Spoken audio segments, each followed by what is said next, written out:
Hi, I'm Miss Higgins and I teach third grade math, and I'm going to read today, and I'm going to start with chapter 31, Wholly Unanticipated Occurrences. Flora watched Ulysses fly over her, his tail extended at full length and his front paws delicately pointed. It was just like her dream. He looked incredibly, undeniably heroic. Holy bagumba, said Flora. She climbed on top of the booth so that she had a better view. When Incandesto flew, when he became a brilliant streak of light in the darkness of the world, he was usually headed somewhere to save someone, and Dolores was always flying at his side, offering advice, encouragement, and wisdom. Flora wasn't sure exactly what Ulysses was doing, and it didn't look like he really knew either, but he was flying. George Buckman, whispered her father, How do you do? Flora had forgotten about her father. He was looking up at Ulysses, and he was smiling. It wasn't a sad smile, it was a happy smile. Pop, said Flora.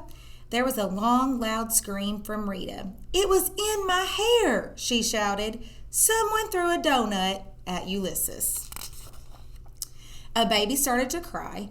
Flora climbed out of the booth so that she could stand next to her father. She slipped her hand into his. Wholly unanticipated occurrences, said Flora's father in the voice of Dolores. It had been a long time since Flora had heard her father say those words. His name is Ulysses, she told him. Her father looked at her. He raised his eyebrows. Ulysses, he said. He shook his head and then he laughed. It was a single syllable, ha. And then he laughed longer. Ha, ha, ha. Flora's heart opened up inside of her. Do not hope, she whispered to it, and then she noticed that the cook was leaping and twirling, waving his knife and trying to reach the flying squirrel. She looked up at her father. She said, This malfeasance must be stopped, right? Right, said her father. And since her father agreed with her, Flora stuck out her foot, and tripped the man with the knife. All right, chapter 32, Sprinkles, and it's like a little comic. Hang on, I'll read it real quick. So, I love Flora. It was in my hair. Sunny side up. Splat.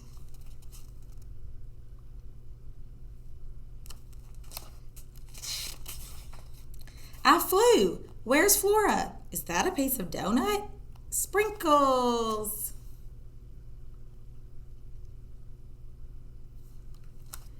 Chapter 33. Does rabies itch? His eyes were closed, his head was bleeding. Flora knew from terrible things can happen to you that head wounds bleed excessively, whether they are bad or not. All head wounds bleed excessively, she said to her father. Don't panic. Okay, said her father, use this. He handed her his tie. Flora knelt down. She had a very powerful sense of deja vu. Was it just yesterday that she had bent over the body of an unknown squirrel in Tootie's backyard? Ulysses, she said. She dabbed at the blood with the tie. The squirrel didn't open his eyes. An eerie quiet descended. The whole of the giant donut became preternaturally calm. Everything, the donuts, the squirrel, her father, seemed to hold its breath. Flora knew what was happening. She had read about it in Terrible Things Can Happen to You. It was the calm before the storm. The air becomes still. The birds stop singing. The world waits. And then the storm comes.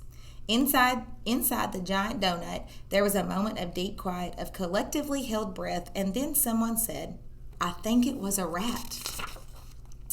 But it was flying, said another voice. It was in my hair, said Rita.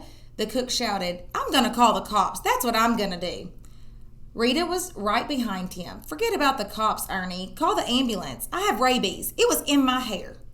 You, said Ernie. He pointed at Flora with his knife. You tricked me. That's her, said Rita. She's the one. Plus, she brought that thing in here in the first place, dressed it up like a baby doll. I did not, said Flora, dress him up like a baby doll, and this is all your fault. The criminal element said that sometimes it was wise to put criminals on the defensive by making slanderous or blatantly untrue comments. The surprising unfairness of this tactic will often stop criminals in their tracks. It seemed to work. Rita blinked. She opened her mouth and closed it again. My fault, she said. Flora bent over Ulysses and put a finger on his chest. She felt his heart beating in a slow, thoughtful way. Gratitude and relief washed through her, and her own heart, which had been beating much too quickly, slowed inside her chest. It answered the squirrel's heart with its own measured thud, thud, thud. Ulysses, her heart seemed to say. Ulysses. I'm calling the cops, said Ernie. George Buckman, how do you do? Shouted Flora's father. Is there any reason to call the police? Well, for one, said Rita, it was in my hair. Do you think that the police should be notified of a squirrel in your hair? Said Flora's father. The idiocy of this question is unsettling logic made Flora suddenly grateful for her father. She picked up Ulysses and cradled him in her left arm. I think I can feel the rabies coming on, said Rita. My stomach itches. Does rabies itch? Said Flora's father. I'm going to call somebody, said Ernie. She tripped me. Whom do you think it would be wise to call in this matter of the tripping? Said Flora's father. He opened the door. He gestured for Flora to walk through it. She did. The door swung shut behind them. Run, said her father, and they both began to run. At some point, Flora's father started to laugh again. It wasn't a ha-ha-ha kind of laugh. It was a woo-wee kind of laugh. Hysteria, thought Flora. She knew what to do for hysteria. Her father needed to be slapped. Unfortunately, there wasn't time right now. They had to make their getaway. Her father laughed all the way to the car. He laughed when they were in the car. He laughed as he placed his hands at 10 o'clock and 2. He laughed as he backed out of the parking lot and drove away from the giant donut. He stopped laughing only once, long enough for him to shout, Holy Bagumba, in the voice of Dolores the parakeet. And then he went back to laughing. Chapter 34, The Getaway. They were making their getaway, but they were making their getaway slowly, because even when Flora's father was thinking that things were hilarious, even when he was talking like a parakeet, he still apparently did not believe in speeding. Flora kept looking behind them to see if they were being followed by the cops or Rita and Ernie. When she finally looked down at Ulysses, his eyes were still closed, and a terrible thought occurred to her. What if he has a concussion? She said to her father. Her father, of course, laughed. Flora tried to remember that terrible things can happen to you, said about concussions. There was something about making the person with the head injury speak a favorite nursery rhyme so that speech patterns, slurring, etc. could be evaluated.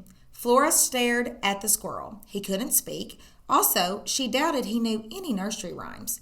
There was a very small cut on his head, but the bleeding had stopped and he was breathing softly, regularly. Ulysses, she said.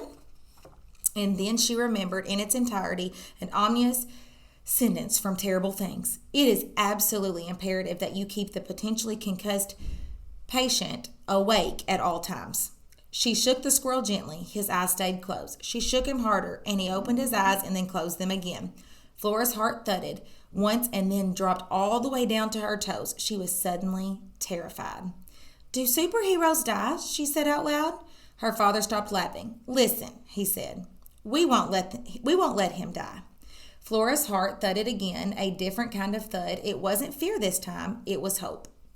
Does that mean that you won't try to hit him over the head with a shovel? She said. I won't, said her father. Ever, ever.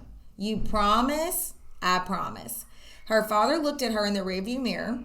Flora looked back. Let's go to your place then, she said. He'll be safe there. At these words, George Buckman started laughing hysterically again. Chapter 35, Fear Smells. Flora's father never walked through the hallways of the Blixen Arms. He ran, and Flora Buckman, holding her possibly concussed squirrel, ran with him. Flora and George Buckman ran because the Blixen Arms was owned and managed by a man named Mr. Claus, who was in possession of an enormous, angry orange cat, also named Mr. Claus. The cat, Mr. Claus, prowled the hallways of the Blixen Arms, peeing on the residence doors and vomiting in the stairwells. Ew. Mr. Claus was also notorious for hiding in the green gloom of the hallways and waiting until some unlucky person stepped out of the door of his or her apartment, or into the main entrance of the Blixen Arms, or down into the basement laundry room, and then pouncing on the person's ankles, biting and scratching and growling, and sometimes, weirdly enough, purring. Flora's father's ankles were deeply scarred. The cat can smell your fear, Flora shouted as she ran. It's a scientific fact. She had read about fear and terrible things can happen to you. Fear smells, said Terrible Things, and the smell of fear further incites the predator. Ahead of her, Her father laughed his hearty and seemingly endless laugh. If Flora had more time, she would have said, "For the love of Pete, what's so funny?" But she didn't have time. There was a squirrel to save. Chapter 36, Surprise, Anger, Joy. Flora stood and stared at the sign on apartment 267. It was made of fake wood and engraved with white letters that spelled out the words, "Residing within the Doctor's Misha." What was the apostrophe doing there? Did the doctor own the Misha? And what was it with exclamation marks? Did people not know what they were for? Surprise, anger, joy. That's what exclamation marks were for. They had nothing to do with who recited where. But at this particular moment, the exclamation mark seemed entirely appropriate. It was terribly exciting that a doctor who didn't know how to use apostrophes lived in apartment 267. "What are you staring at?" said her father. He was putting his key into the door of apartment 271, and he was laughing softly. "A doctor lives there," said Flora. "Dr. Measham," said her father. "I'm going to see if he can help with Ulysses," said Flora. "Excellent idea," said her father. He opened the door of his apartment. He looked at the left and then to the right. "Keep your eyes open for Mr. Claus," he said. "I'll join you in a bit."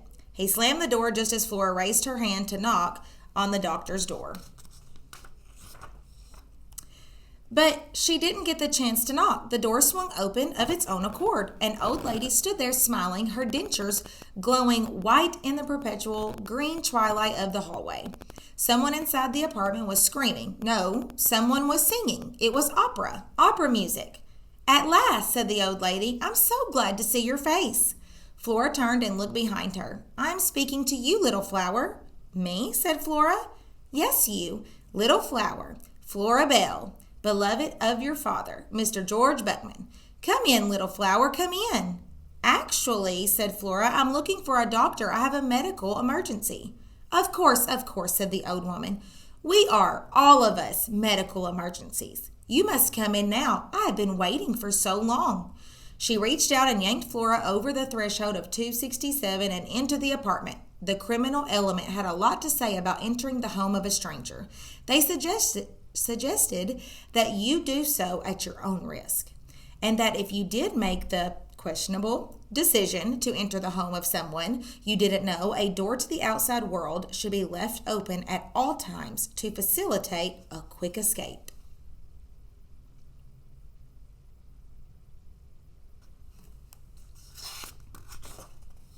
The old lady slammed the door shut. The opera music was very loud now.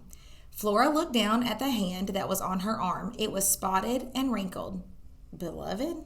thought Flora. "Me?